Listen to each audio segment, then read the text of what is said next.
I will just briefly introduce ESCO. Who of you know ESCO?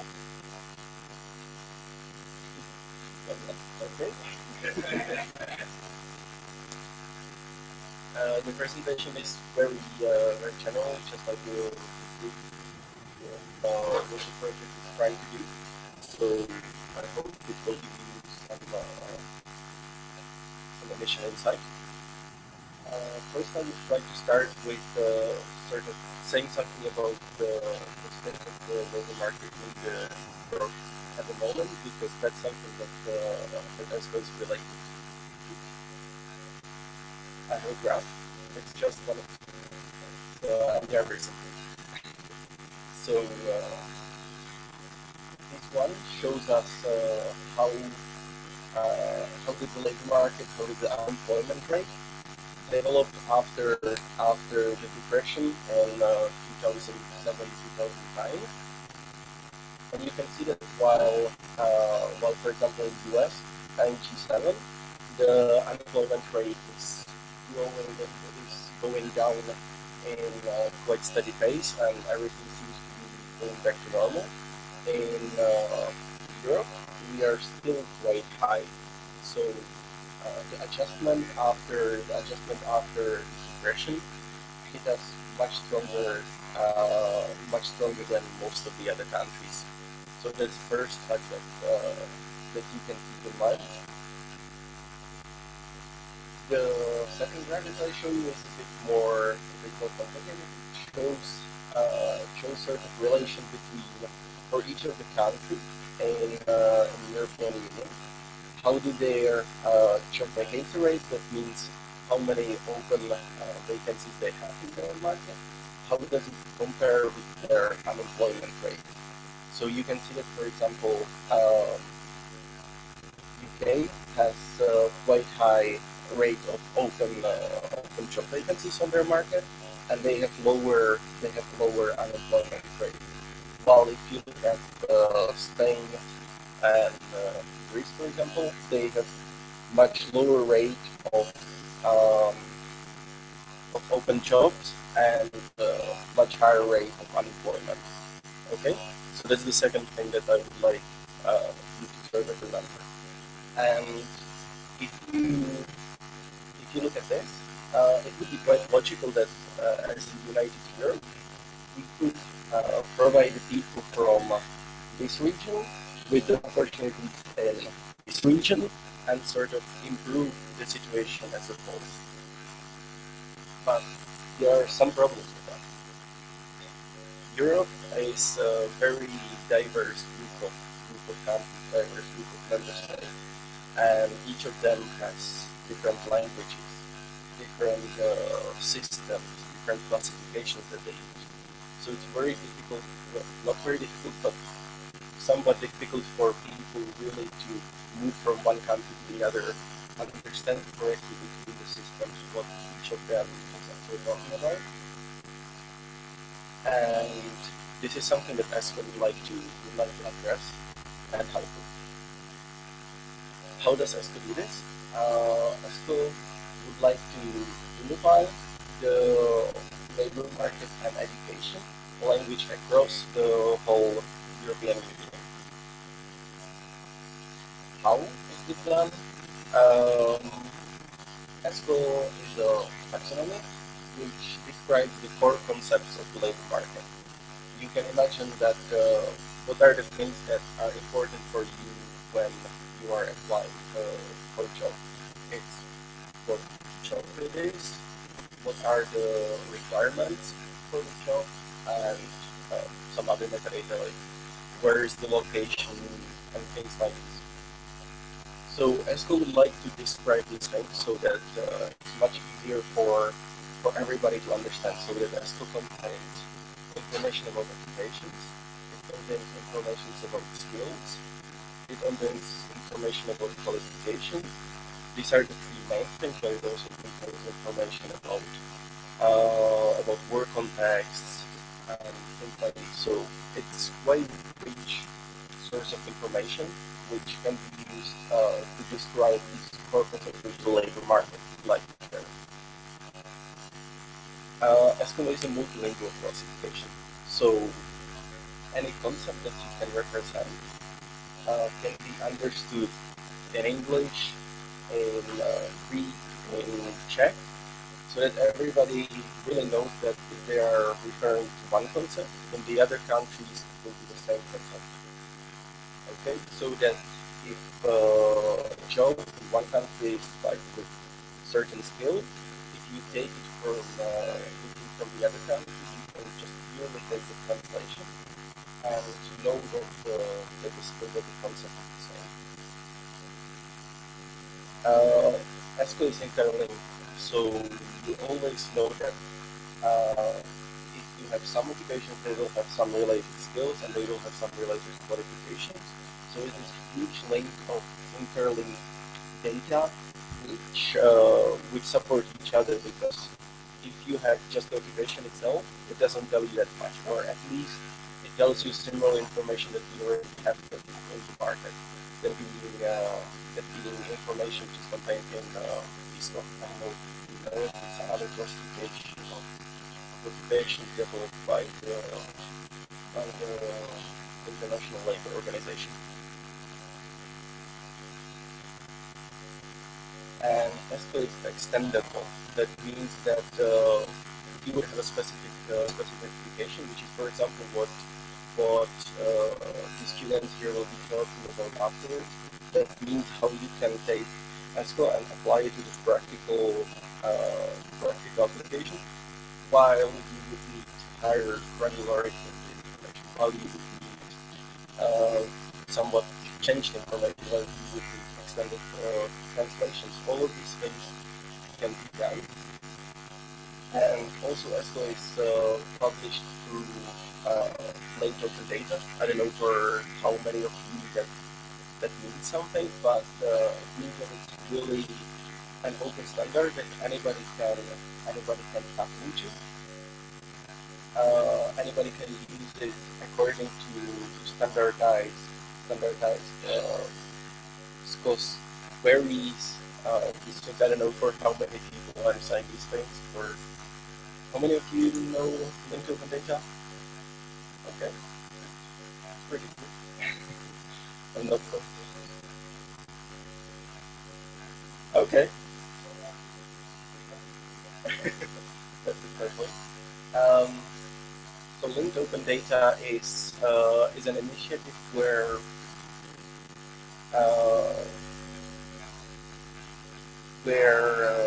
organizations and countries would want to make their data open in order for other entities to be able to tap into them. Okay, so let's say that we have in the semantic world, let's say that we have a point of information somewhere. You can imagine it as an API, let's say, which some external body can use in order to gather information from their sources. So let's say that Samos has information about all of the university here, how many students are studying, what's the evolution throughout the time, and so on and so forth. And somebody's building a unified classification of universities in Europe. If Samos is publishing this data as open data, they can just go to a specified point and gather all of these information. And if everybody is using the same standard, it's very easy to fetch these distributed informations all across the web. I know that people who know linked open data well will for sure criticize me for this description, but I hope it's sort of the point across. Maybe somebody wants to clarify that.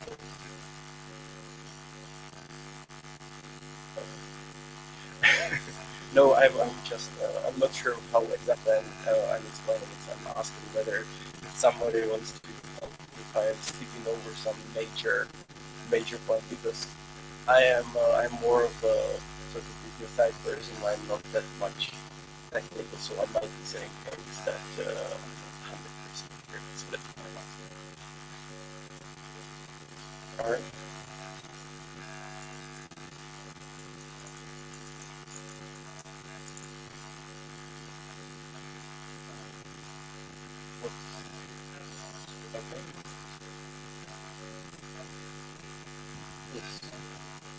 Well,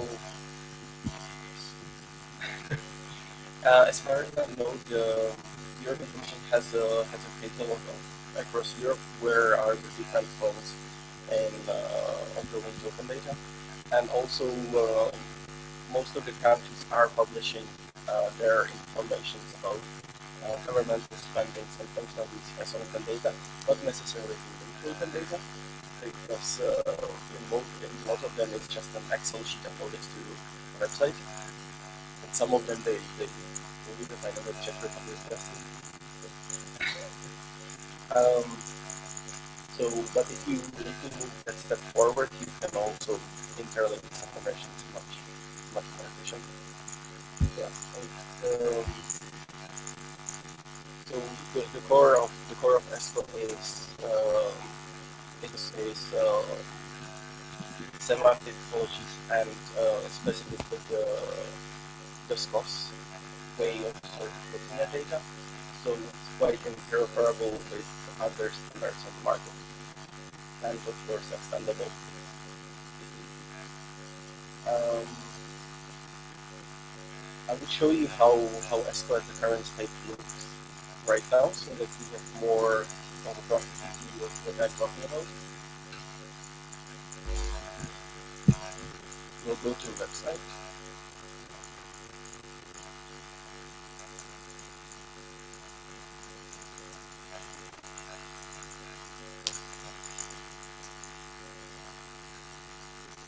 Well, no, I meant it but okay.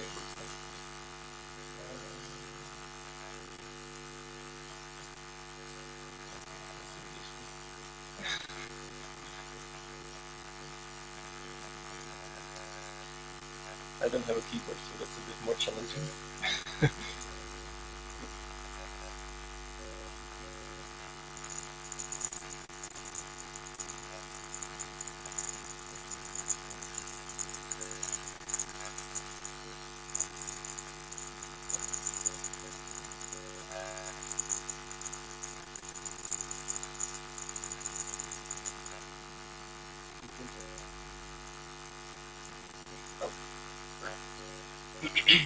So this is the current ESCO photo. What I will be showing you are the data from a demo version of ESCO, which is just the version which was put together through um, taking information which already existed without much of refinement, just to show how the data practice is structured. Okay. Can I ask you to type something?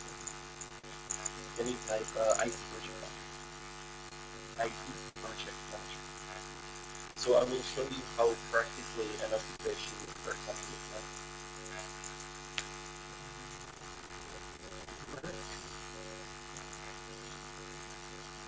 So here you can see that we have occupations, we have skills, competence, and qualifications, which are the three main kinds of concepts that you can find in ESCO.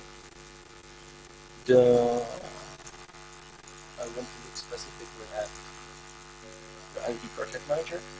So what you can see here is some basic information, like what's the identifier of this occupation, so that you could refer to it basically from anywhere in the correct way. What is the related protocol, which is what I was talking about before. What are the terms of it? That means that in order to have really rich data, we need to ensure that we don't follow a concept just one way. That means that what would we say? That, for example, we represent both abbreviations and extended forms that we call major, also server, so that you would have all of these concepts really correctly represented. That's why we have also non-preferred terms. And what's interesting is that in this version already you can see how the multilinguality of ESCO would work. So on the left side we have the term in English, but we can take it on the right side and see how it would work.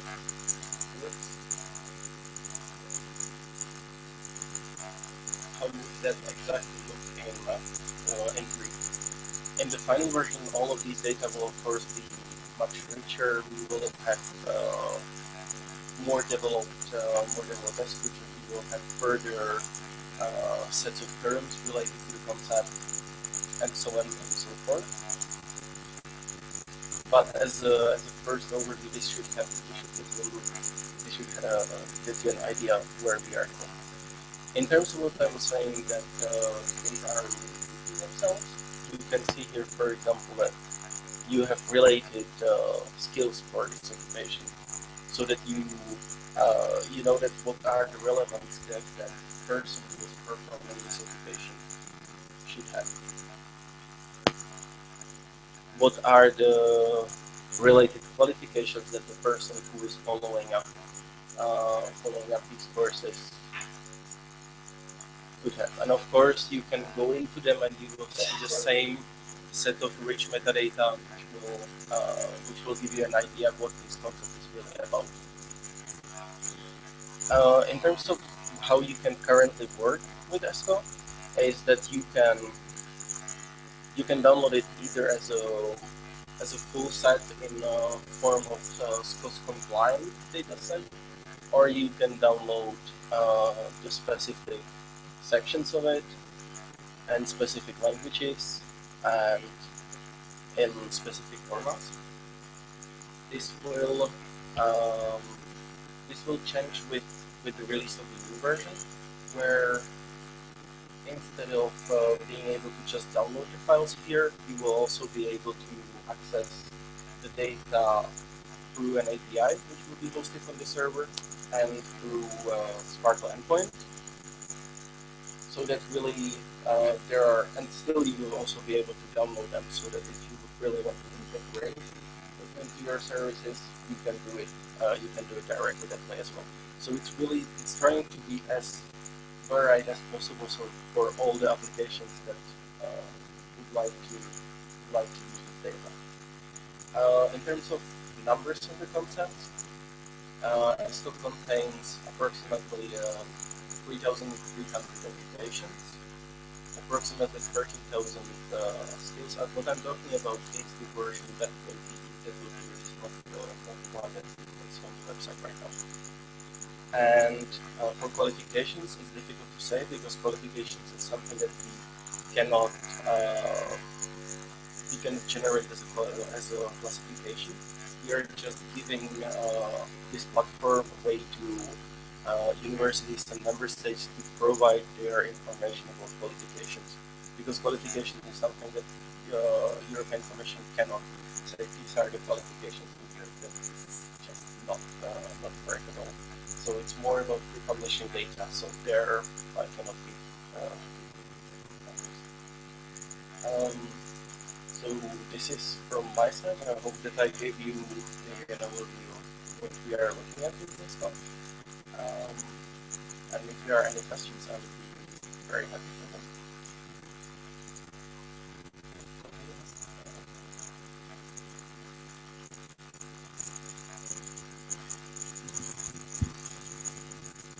Yes.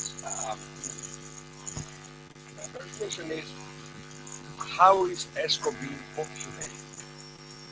What kind of mechanism is followed that ends up in describing? Who describes that?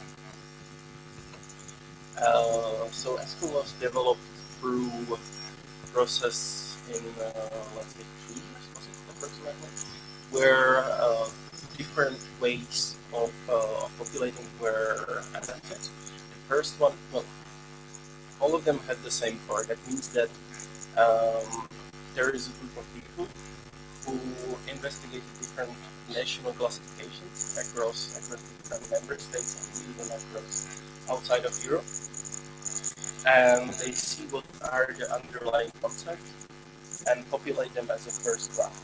Okay, so, and this is all done in English for the moment.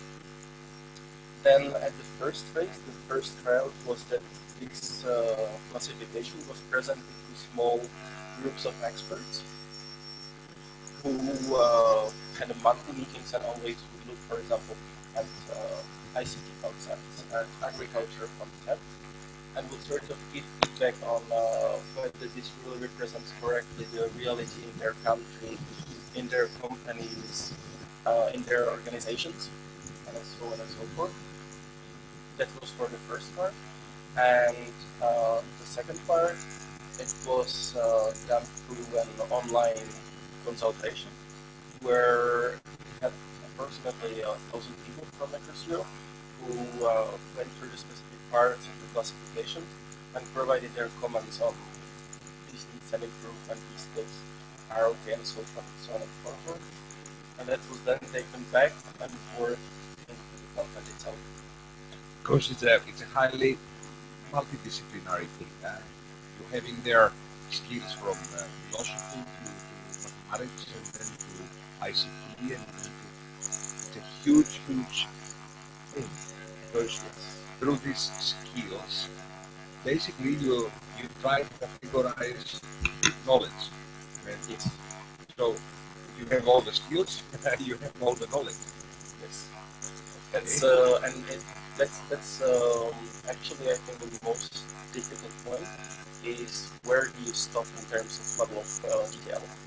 Like, is it okay to have as a concept just a programming language, or should you go to the level of listing frameworks in the programming language? Those are the questions that are tricky. And this is, I have to tell you that we will tell that later in our presentation. This is what we found as being one of the issues around the ESCO taxonomy. This level of detail. In some areas you find very deep detail, while in a similar area you don't. And again, then you ask for it, and by the time you start detailing another area appears, because this is also highly dynamic. And I would very much like to see, okay, I understand, I have also done the same example, or a similar example in looking, searching for a term, but I would like, maybe this is a feedback back to the organization or the team here. I would like to have a kind of navigation possibility to the tree, and to have an overview, to have a kind of interface. First, we try to do something on our small subset. You will see we develop some mapping, some kind of area, because it's very difficult to navigate if you want to do a top-down navigation and say where can I find the node, because you search for a skill and you cannot really know where is that in the whole taxonomy. Is it a high node? Is it a low node? Are the nodes connected? This I couldn't see through the user interface. One thing is that it is more developed for occupations, but indeed for skills there is still a long way to structure the information so that it could be really represented from the top-down view. Now it's very much a very large set, which I would assume is difficult to navigate. Yeah, it's what makes it easier is that the more rich the terms and the information which is used for each of the skills is, the easier it's to find it through general search. But even that needs improvement. So yes, it's the first version. It's something that we would like to start with and improve it on the way forward. Yeah, I mean, it is that problem. I don't know what kind of tool you have inside working with this huge thing, but certainly some. I remember my previous occupation when I was doing my PhD. I was working with this graph navigation systems. To visualize and then navigate through complex graphs like that. And we had those data systems maybe still in existence, developed in, Thais should know about that. It's developed in Crete University in Heraklion. In those days, we were calling it the software information base because it started as a way to navigate through complex software patterns, software components.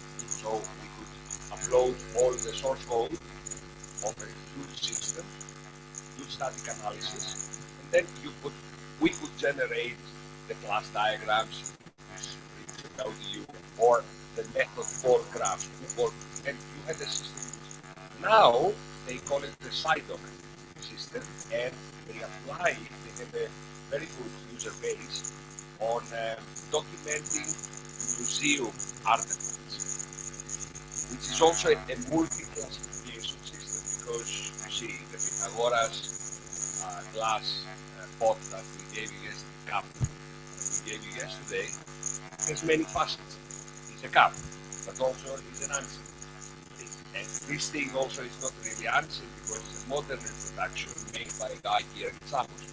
So you have these multiple classifications, and then you can navigate through that. I would very much like to see a graphic interface for ESCO. Navigate node by node and compress the thing and link the analysis, the analysis and so on. It should be one of my suggestions.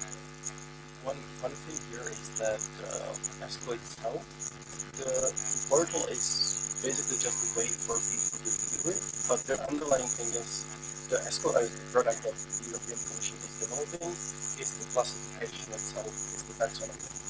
So it should be up to the specific use cases where people can actually decide how they want to represent the page. Yeah. But as a feedback on the portal, okay, it's definitely true that this would be very nice. Yeah, let's think. If there is an API somehow giving me the ability to query and get back, maybe this thing I'm visualizing could be done as an extension from another guy. Is there an API?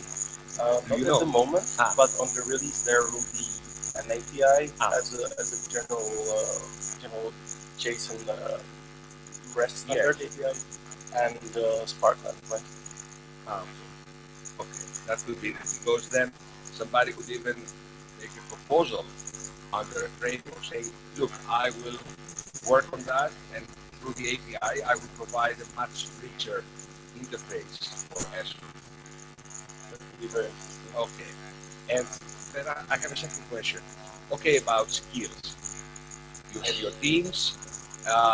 Basically, it's one depiction, and many people will have different opinions, and that's always the case for skills. But occupations is something more rigid. But then it's different in every member state. For example, we studied a little bit, as we saw, and we had to do that, the case of government, of public administration officials around government things. There, we're talking about a country. Now, Greek state says, for example, the levels in public administration are these, or the occupations are these. I'm looking for a general secretary, then I want a general director, then I want whatever, then I want a guy working in public administration, and they have names, they have, I expect it's different in Czech Republic, it's different. Then this is not a mere issue of translation. It's an issue of how do you depict occupations in the public sector with different public sectors. But on the other hand, the advantage here is that exactly what you are saying is much more rigid. So there are actually already existing depictions of how it works in the countries, and what we actually did, we finished a month ago, is that we took a look at 8 different classifications of the member states in Europe, and we really compared for each of the cluster of occupation, how do they look in those countries, and whether ESCO is covering them correctly. So as it's more rigid, you should also be closer to showing it correctly as compared to skills where there is no really good point of reference. Yeah, that it might end like, what do you want to see? Do you want to see the Czech public administration occupations or the Greek public? It might end like that if they are completely distant in some cases. Yes, it's possible. Yeah. But generally, the fact that you are describing the concept and then you just give a different name to the concept per the country should ease that a bit. Not completely, but it makes it a bit easier. But you have lots of problems with English itself, where the court occupations look different when you would be calling them in UK and when you. Okay. Maybe we take that offline. Yes. See, we should take that offline. Nobody's interested in that detail. Okay. Okay. Thank you very much.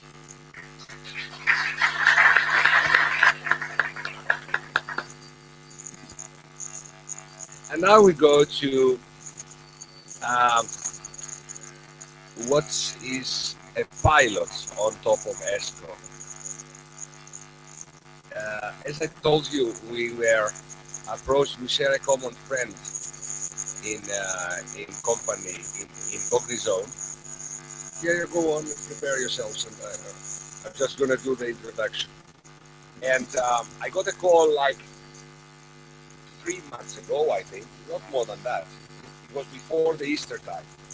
And they said to me, Yanni, you're working on the government, can you put a small team on doing what is written here, matching ESCO skill sets with e-government education programs in Greece. And it took me maybe a couple of weeks to realize what that would mean. But then when I understood, I said, yes, I can do that. And I put Georgia and Maria into the task. And Georgia and Maria, raise your hand so that we know who Maria is. Maria is on the left and Georgia is on the right there. And the ladies are postgraduate students on the e-government masters we have here, and they did this exercise as a project in their class of e-government too. So it's okay. We do open data, we do big data, we do education there, we talk about curricula, and through that they made that as a small project for their course. So I think, yeah, you can have now the description and tell us what you found, and then maybe, anyway, we'll take it offline with Jan, while he's here today, to see in more detail what we did. So give us a brief.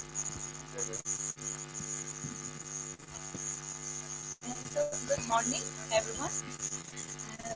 During last semester, we attended the course in Government 2, Open and Corporate Governance, with Professor Jan Saralopoulos. And we are here today at this course Samos School to present here our project, which is structuring the non-government skill list, matching ESCO skill sets with the e-government educational programs in Greece.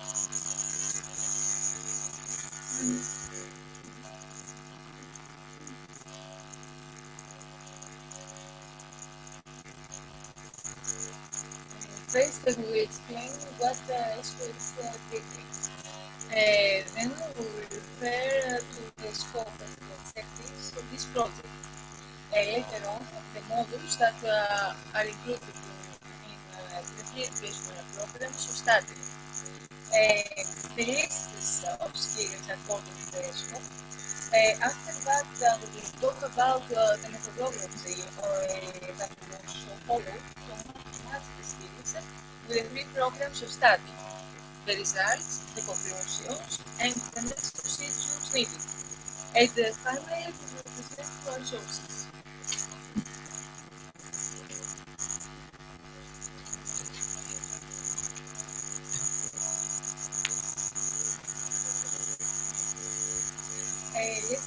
I will explain ESCO in short. ESCO, as you can see, is the multilingual classification of European skills, competencies, qualifications, and occupations. The ESCO classification identifies and categorizes skills, competencies, qualifications, and occupations. ESCO has been developed in an open IT format, is available for use free of charge by everyone, and can be accessed via the ESCO portal. The first version of ESCO was published on 23 October 2014. This release marks the beginning of the pilot and testing phase, including the ESCO mapping period. Until the end of 2016, the classification will be completely revised. The final product will be launched as ESCO V1 at the end of 2016. ESCO is part of the Europe 2020 strategy.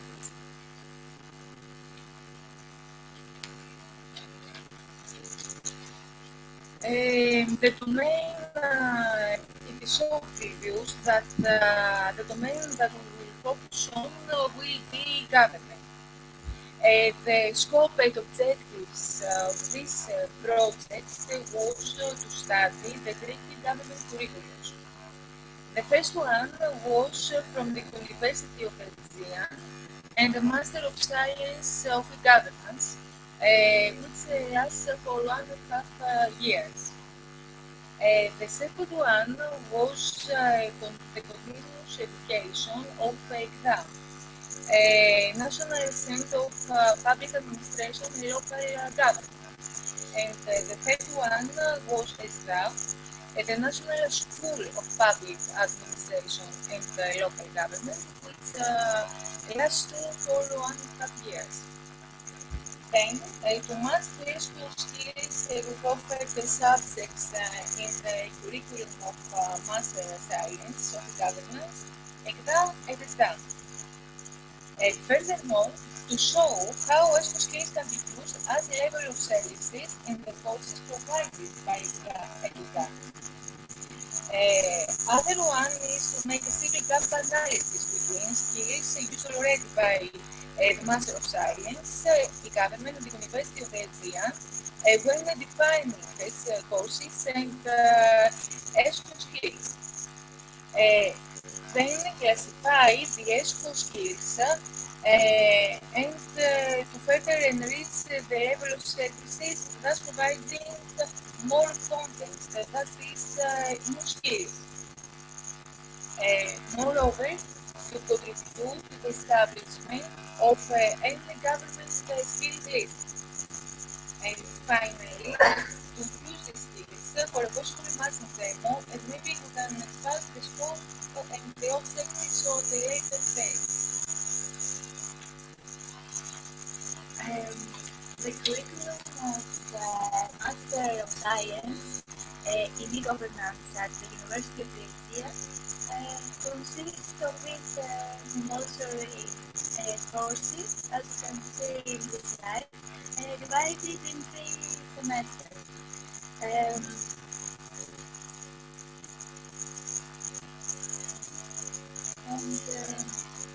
In the second slide, here you can see that students can choose one from a list of optional courses that must attend in the second semester, and in the third semester students compose their thesis. In the next course, guys, you can see the courses of the exam and the exam.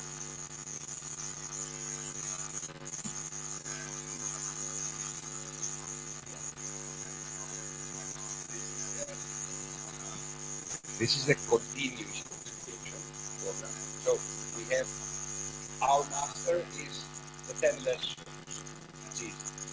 Now this one is continuous education for public servants in Greece. They have several things, but they have a subset that they say this is e-government related. And these are short courses, like one of the courses we saw before, 7.5 CS, can be a full semester. This one, each one of them, can be from a week, every afternoon, let's say, 5 days, for example, 15 hours, up to a month, maybe a couple of months with some empty slots. You see, they offer specific things for the public servants, and you get just a certificate. I did module 31, the usage of Oracle, for example, and talking about database. It's a hickory-pickory thing, everything. They have issues like very important, very small ones, continuous education.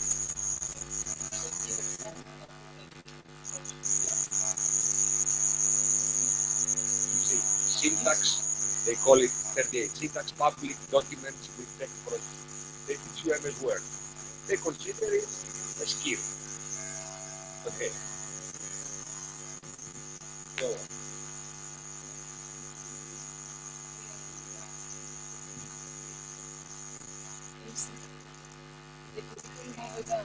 Yeah. This is the School of Public Administration in Greece that offers a 1.5-year course for public servants. You don't get an MSc, this is not a university program, but it's a School of Public Administration in every country. This is a higher education equivalent, let's say. And these 9 lessons here is within the whole program. They have a stream they call e-government, because they also learn about public administration, the way government is done in Greece, various theoretical skills, or maybe also some political science. But they have a stream that is about 30% of their work that has to do with the e-government part, with ICT skills for public sector. So what we have is our masters, which is electronic government master. Okay. The other is the continuous education that we get like 75 courses, small ones.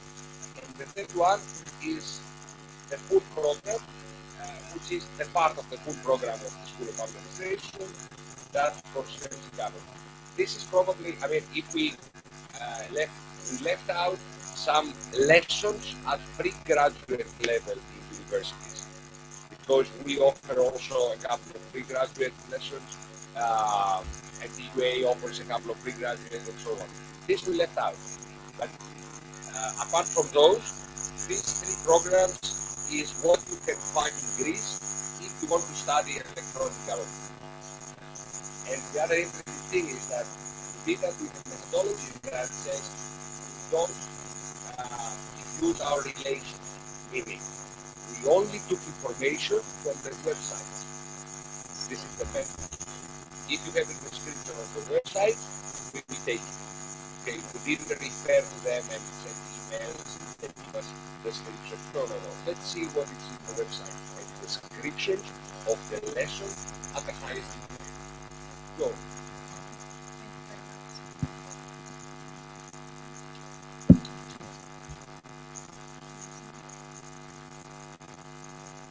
Now let's see the SQL structure. The classification is composed of 3 interrelated pillars: participation, skills, competencies, and qualifications. And it is linked to relevant international classification frameworks, such as National Association of Colleges and Employers, International Standard Classification of Occupations, and European Qualifications Framework.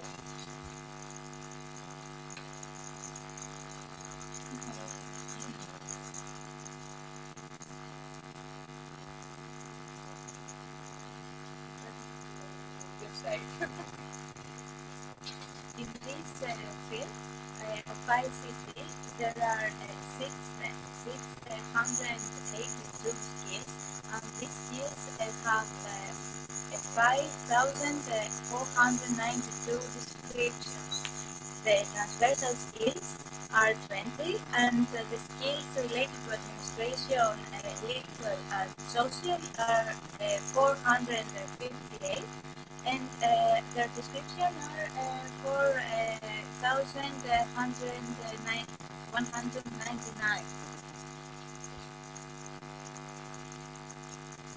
Concerning the methodology of adding skills to programs, we follow 5 steps. Firstly, we open the Excel files which contain the main grading of skills for information and communication technology and public administration. Then we read the courses descriptions and the skills offered. And we do the matching. That is, in every cell of a column we write the one if the skill is referred somewhere, loose or master. 2. If the skill is described extensively, strong match. Nor if the skill is mentioned anywhere. Afterward, we cross out the skills from the courses that match up. Finally, after matching the skills, we add the course skills that were left out of the lists. These are the new skills. Here, in this slide, we have the results. Let's take a look at the overall picture of the skills that match the program. On the top part of the table, you can see the programs, and below those are the skills and how much they match with the program. Specifically, the strong math skills for the Master of Science in Governance are ICT 45, Public Administration R5, and Transversal R3. For the exam, the ICT are 38, the transversals are 8. For the exam R6, ICT skills, public skills are 15, and transversal skills are 10. For the loose math skills for the MSc or in e-governance are ICT skills 18, and public skills are 8. For the exam, the ICT skills are 29, and for the exam, the ICT skills are 6. From this result, we can assume that the ICT skills are greater in number in relation to the public skills, and thereafter from the three educational programs we get more ICT knowledge.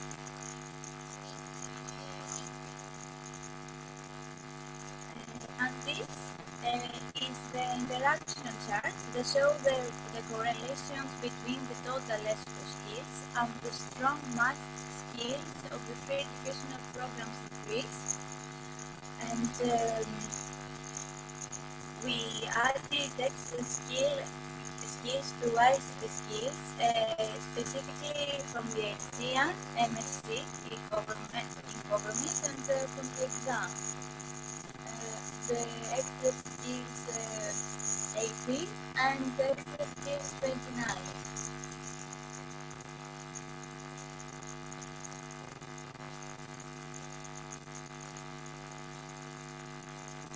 Next slide, you see the overall picture of the results summarized. In the first line, you see the strong math skills total and foreign. The strong maths are those which are described extensively to at least one of the three programs of study. Likewise, in the second line, you see the loose math skills and the topic. Loose math skills mean that those that are only referred somewhere in at least one of the three programs study. And similarly, in the third slide, we see the non-master skills that are mentioned everywhere of the programs study. Finally, in the fourth, we'll see the extra skills added.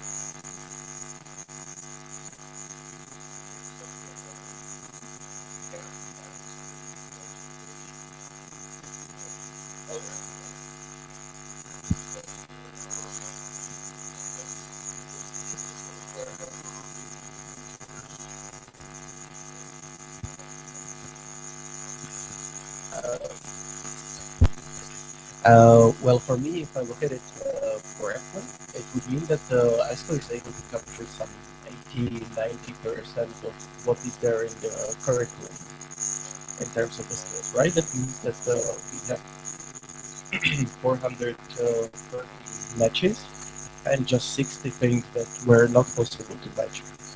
For me, that's very good. Like, that's better than what I thought, honestly.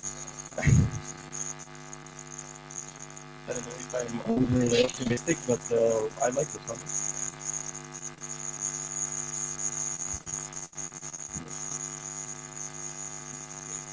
Proceed, and we'll see the conclusions because we will cover this issue.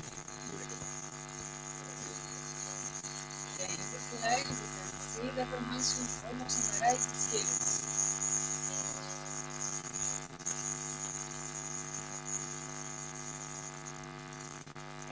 Then we made a table of the overall picture of the results in the three educational programs in simultaneously. In the first, you can see the strong math skills in the three educational programs, which are one ICT skills and three transversals. And in the second, you can see the loose math skills in the three educational programs, which are 65 ICT skills, 4 public skills, and 2 transversal. You see, this gives a view of how different these three programs express themselves, referring to the ICT skills. Means the girls say, the ladies say, we're only sure, means strong match, we're sure about the matching, for one skill that appears in all three programs. Only one, ICT. And none on the public sector, on all three. This means the Greek educational programs are diverse, are described themselves in completely different ways. This is an issue.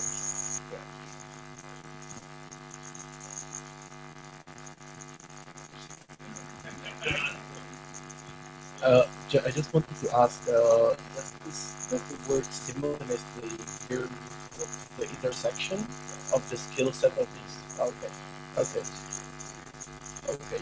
Yes, no, you're right. They are very good. I mean, maybe this is a problem. It is a problem of the educational programs that express themselves. Yeah. No, we can give them now this and say converge. Use more common terminologies. Go. Based on this slide, we can assume that the strong math skills are very few in all of the programs simultaneously. Also, there are 4 ICT skills which are loose in all of the 3 programs simultaneously, and obviously the ICT skills are more on the table.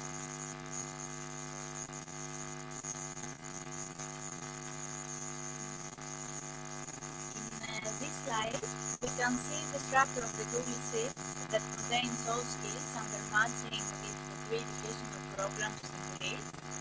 Also, it consists of the extra skills,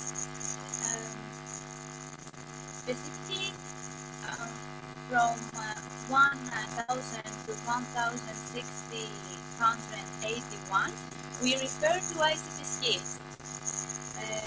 From 2,000 to 2,457, we refer to public skills.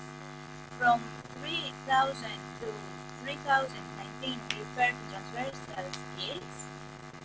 From 4,000 to 4,052, we refer to ICT extra skills, and from 5,000 to 5,007, we refer to public extra skills.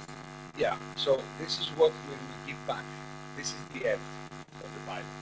We made this as a conclusion, so you can search and you can scroll and you can categorize it. And we did a classification of our own. We said in order to get the coding from 1,000 to 1,500 is ESCO ICT skills. It's about 500 skills. These guys were taxonomy of 500 skills for ICT.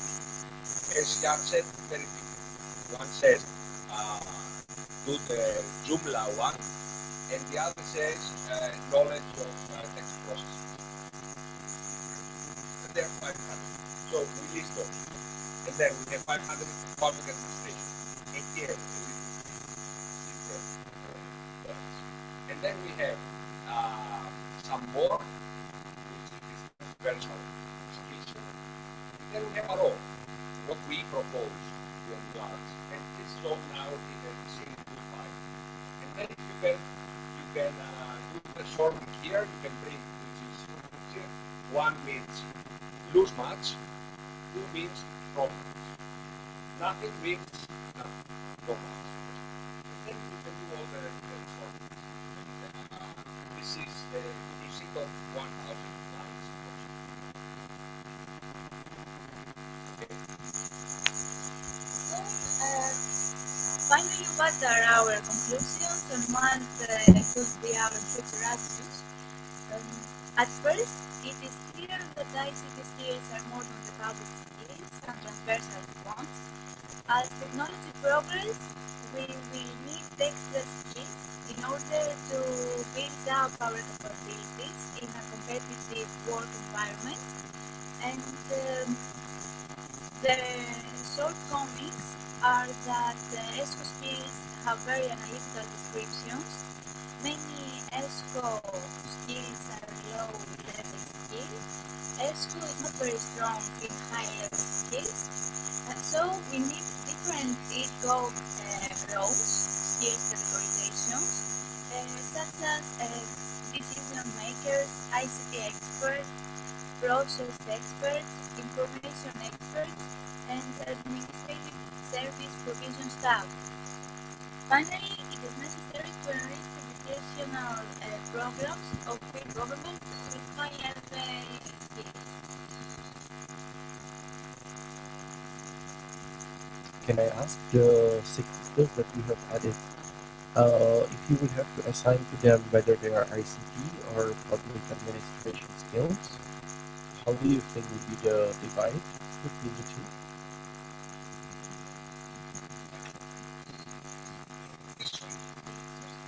But are they indicated whether they would be more ICT or more public? Okay.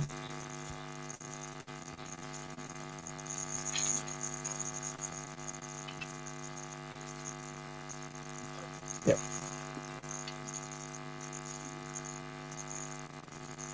So generally the government education is much more focused on the ICT part than it's focused on the public administration, which I guess makes sense because the general public administration is not elsewhere, I assume.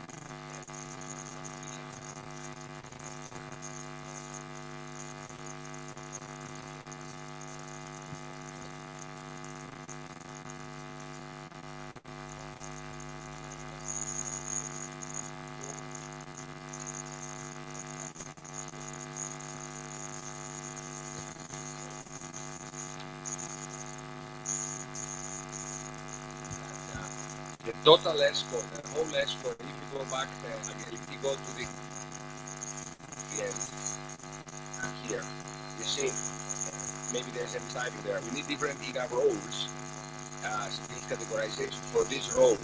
We see ESCO is much better when we talk about the fit.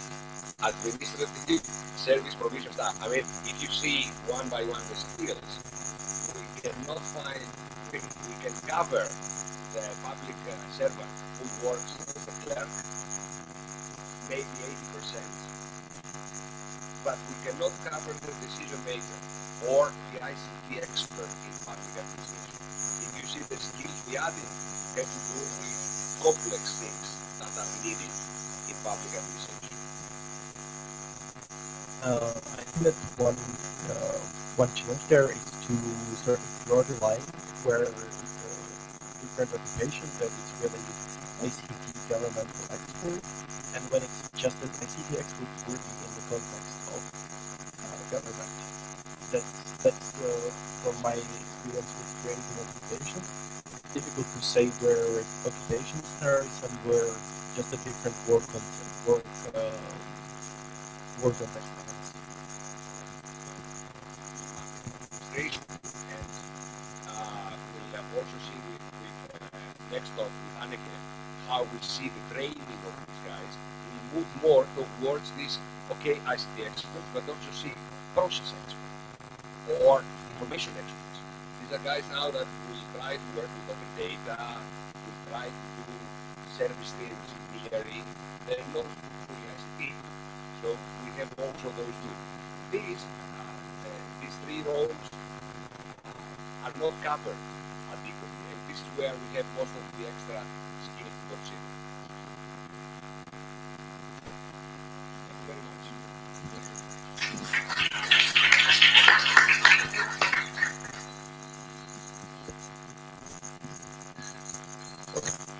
You are okay?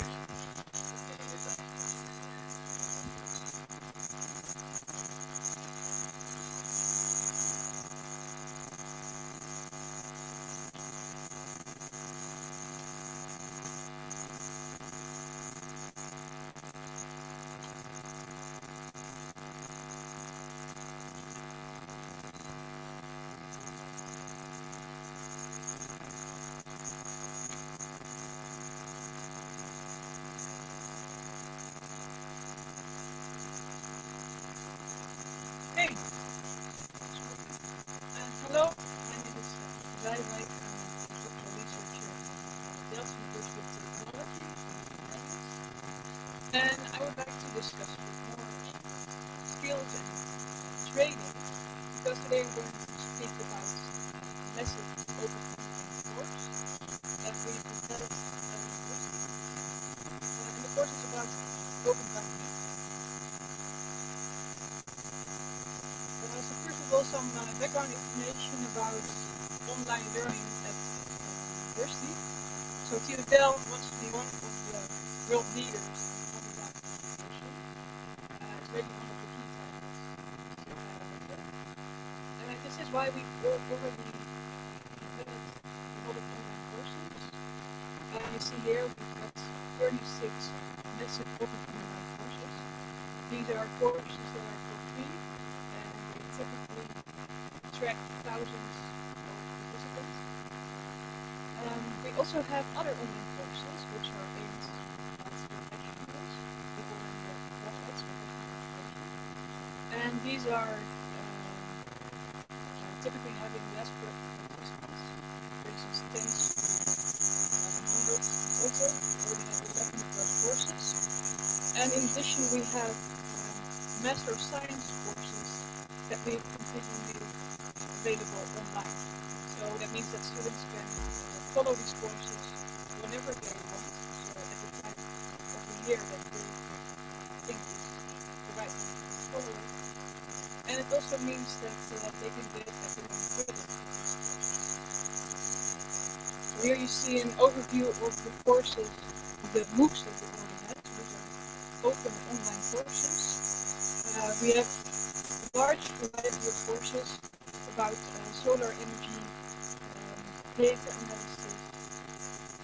You also see here, we have one about thermal. We don't have that many participants for this MOOC as for the solar energy MOOCs, for instance, because it's more a specific topic. But still, a few thousand participants. So what was this course about?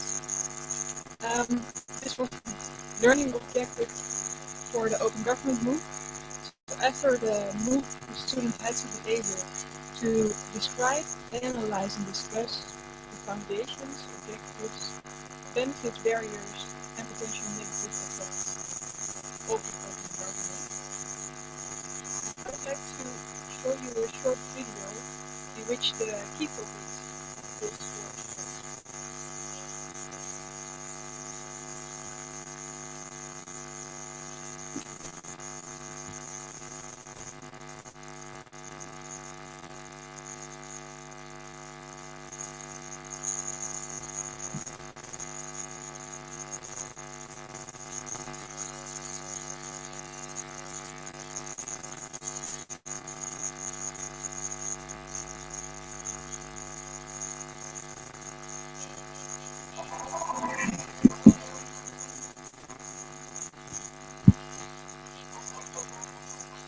While governments from all over the world try to become open and transparent, the opening of government is a complex and challenging undertaking. Do your citizens know how much public money is spent on safety and security in your neighborhood? Do your citizens know how your government measures are taken?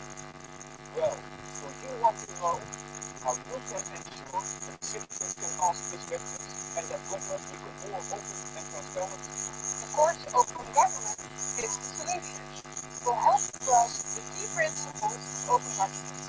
And it answers questions like, what are the best practices of opening government? And how to give citizens access to governmental data to answer that question.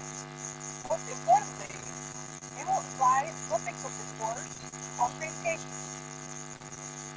The course is aimed at university students, policy advisors, researchers, government officials, and professionals, open to anyone interested in open government. The course is about mechanism for ensuring effective public oversight. We have examined ICTs as a key enabler for the creation of open government. In particular, open data, which is a key ingredient of any open government effect. You know, governments are all too often closed institutions. When open government fails, this can result in corruption, inefficiency, mismanagement, and high cost. With open government, the black box is opened and data becomes available in such a way that it becomes usable for the public. Now, join us and our colleagues from all over the world Create a more open government. and make the change happen.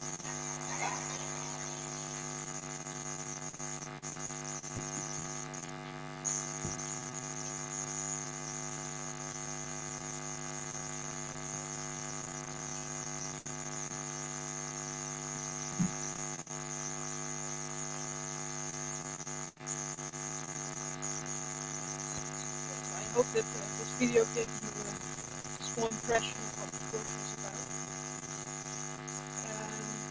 This is the structure of the course that we used. So it was a 5-week course in total, and before the course started, people could already start with a welcome module where they got to know how does it work, online education, how can it work with the platform, where of course you cannot really meet the teacher, but what kind of tools can I then use to interact with my peers, for instance.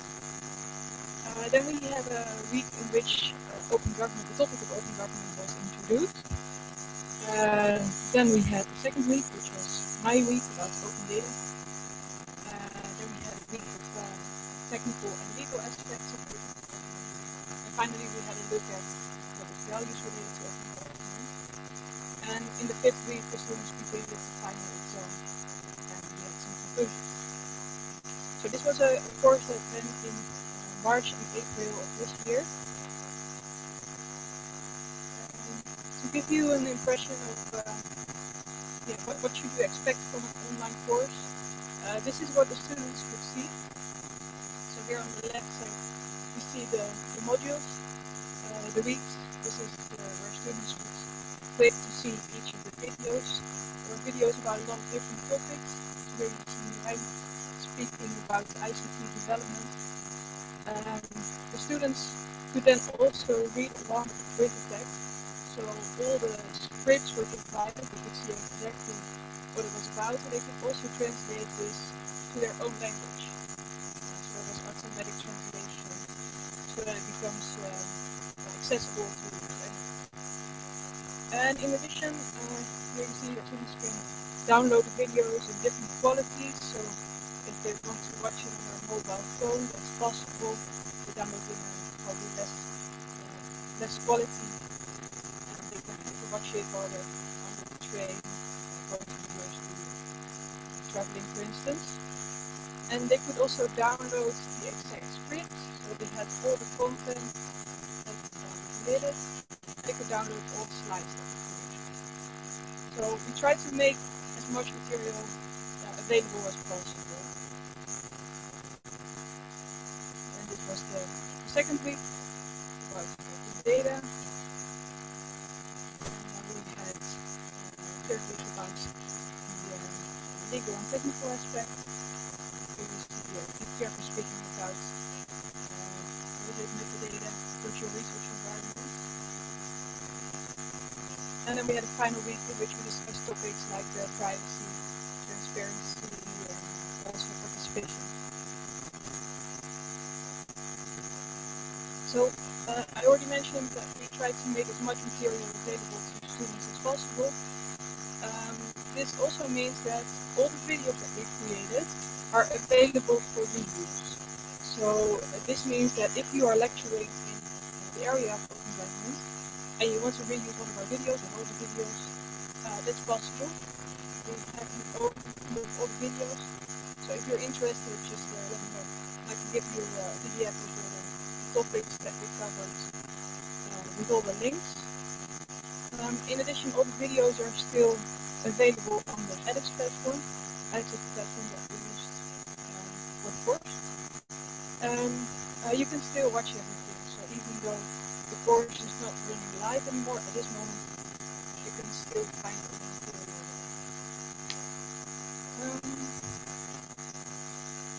So this is of course, in an online course, you have to think about different ways of assessing students than you would normally do in a normal course. So we've been thinking about 3 ways of assessing students.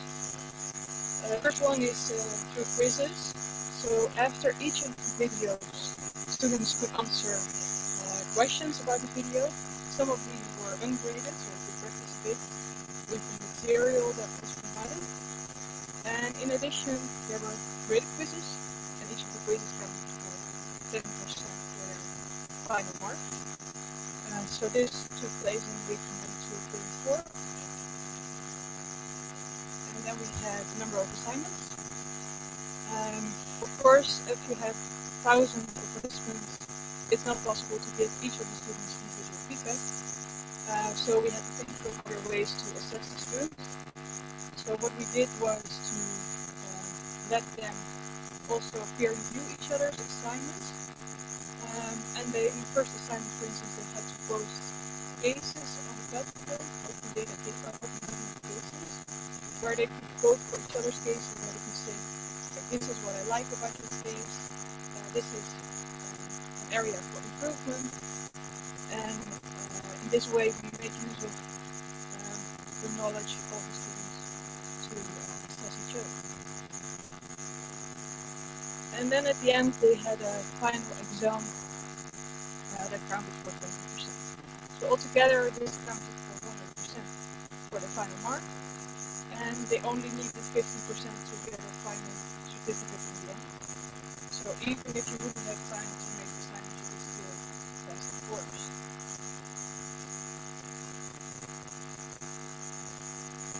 So how many students did we have?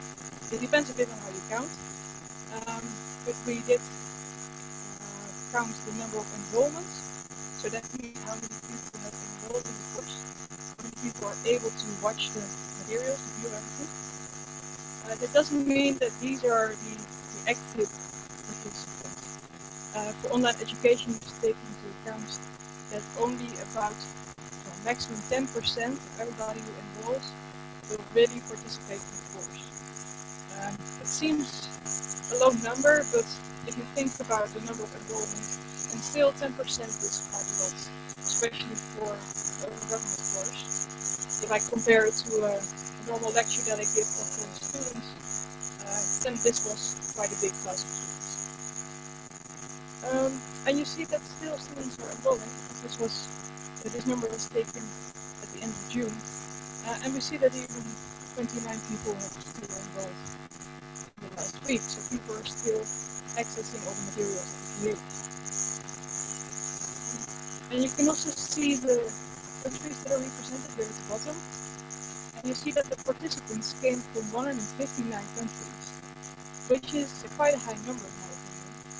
And it makes it possible to get also information from people who are involved in open government research from a lot of different countries and perspectives. Main contributions were from the United States, from Brazil, and from India. In our online e-learning developers were a little surprised that Brazil was very high in this list, because we never have that with our online education. I think it was partly due to some of the efforts of my Brazilian colleague, but also I think that in Brazil this is seen as quite an important topic.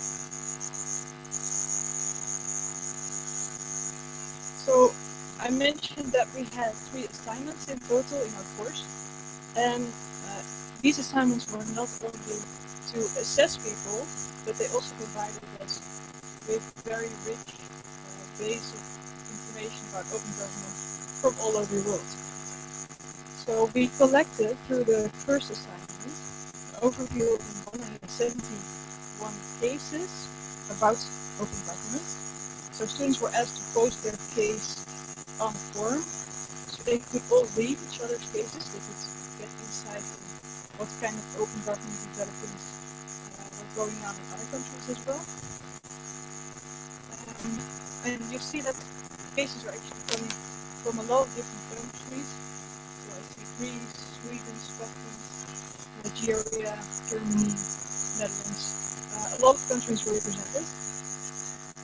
And we got cases from different categories as well, different topics. So some of them were about data and information sharing, service development, education and social media, legislation, and then another category for other countries. And just to give you an impression of kinds of cases that were provided, I put the 5 best quoted cases on the slide here. So we asked students to vote for each other's cases. It doesn't mean that these cases are actually the best practices in the open government field, but it means that the students thought that these were good descriptions of open government cases. So in the category of data and information sharing, they pointed at the Open Data Portal in Belgium. In the category of service development, the Tanzania water point mapping was mentioned. In the category of citizen participation and social media, they refer to the Sign a portal where citizens could participate. Regarding the legislation category, they refer to the European Commission's Better Regulation Initiative, and in the category of other, was the change of government. So you see that the cases are coming from different parts of the world, and they cover a lot of different topics.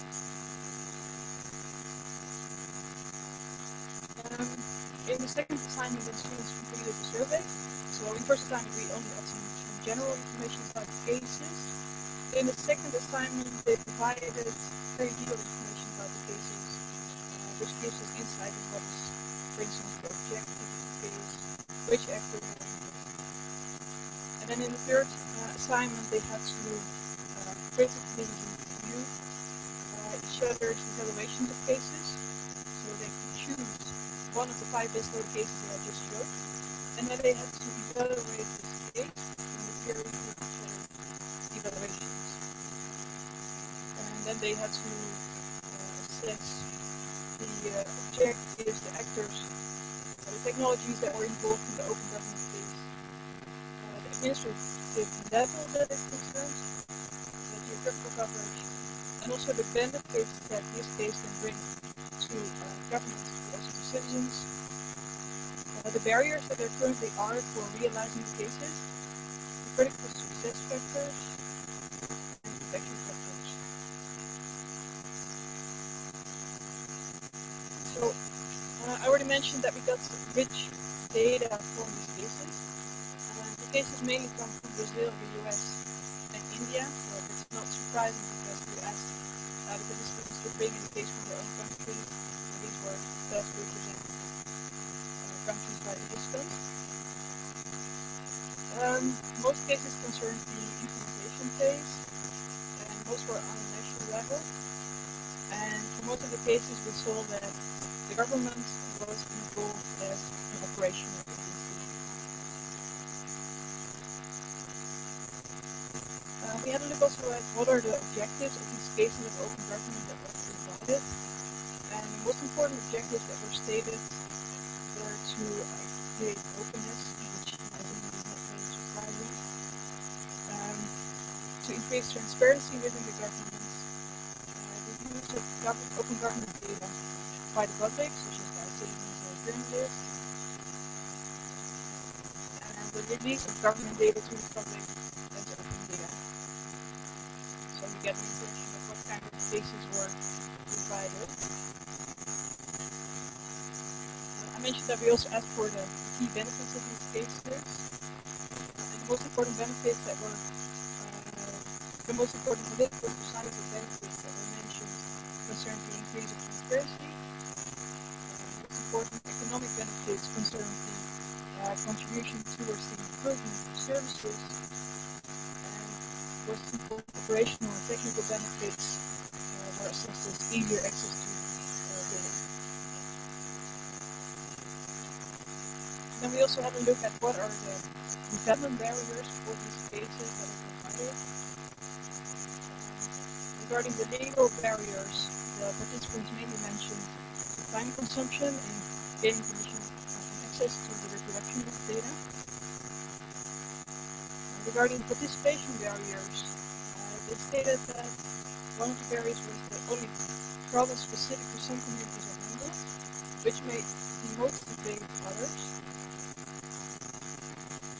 And regarding institutional barriers, they mentioned the presence of a risk of rules closure.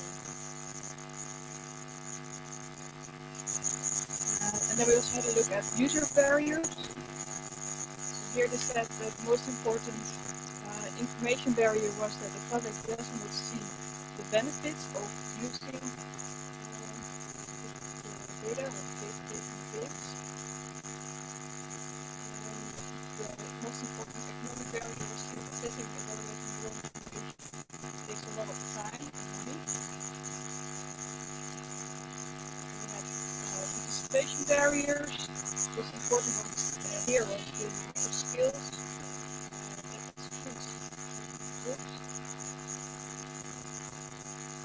Technical barriers, the lack of data analysis, support tools, and finally the institutional barriers, the absence of a uniform policy for publishing government data or information. So what conclusions can we draw from online education as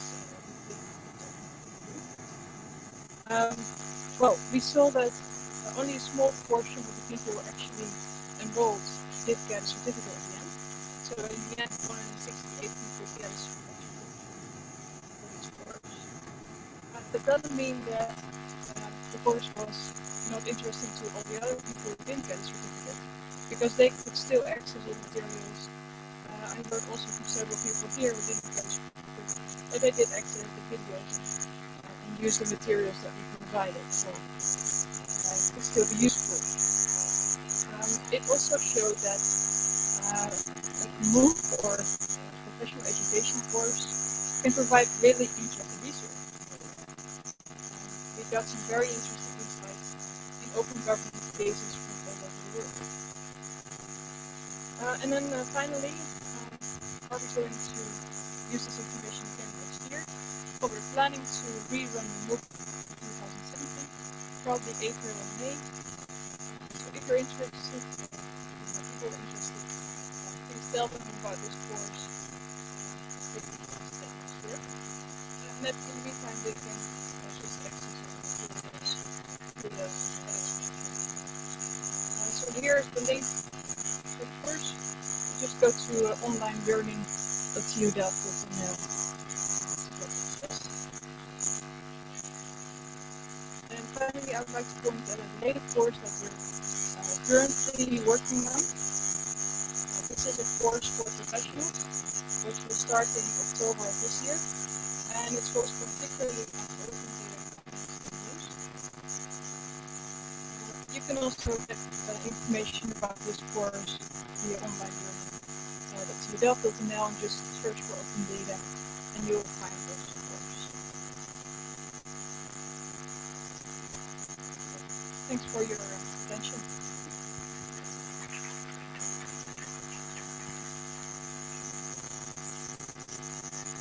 Any questions?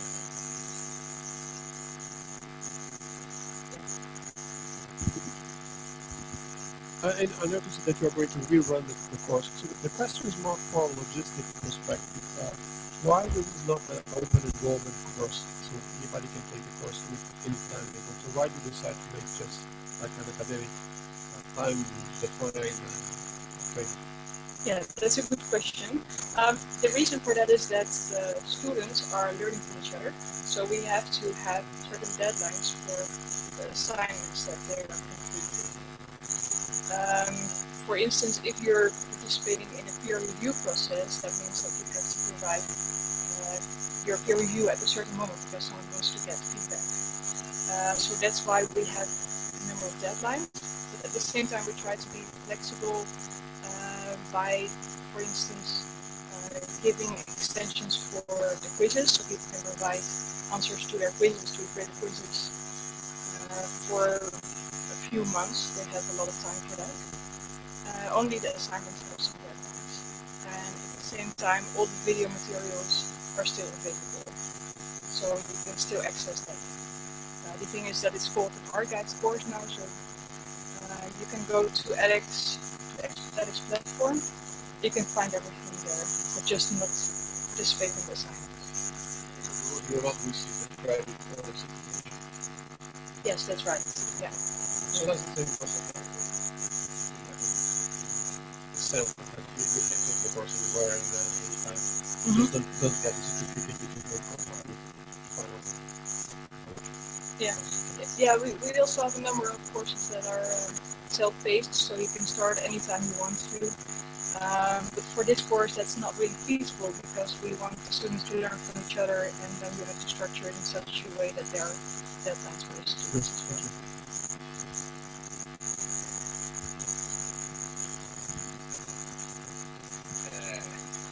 Anneke, has this exercise, this first attempt, left any reusable infrastructures? Meaning, if we want to, together with you, make a new course, does this mean that it's easier than starting from scratch, that you have already a studio, or is everything dismantled and needs to be Most of the infrastructure is there. So in TU-Delft we have a professional studio. It's just like you're presenting the news for television. You're standing in front of a green screen. You can actually project anything behind that you want. You can make changes later on as well. So you record something, but you can have some post-editing. So you can make changes. In addition, we have a very good system of where people are editing these videos, we have people who are subtitling, we have people who have a lot of knowledge about how can you really engage students in online education.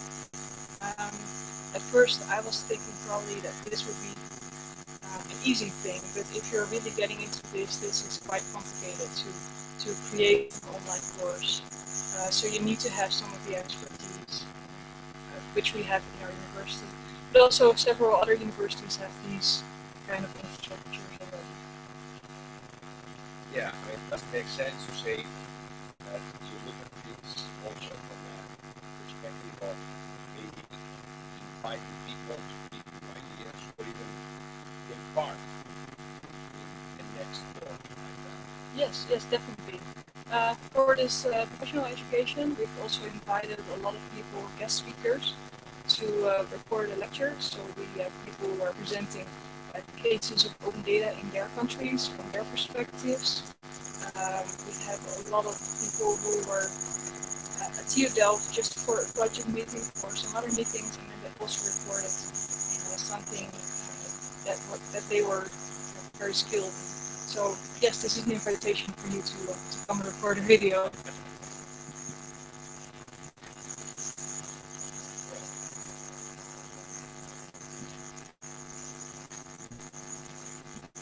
Thank you for the presentation.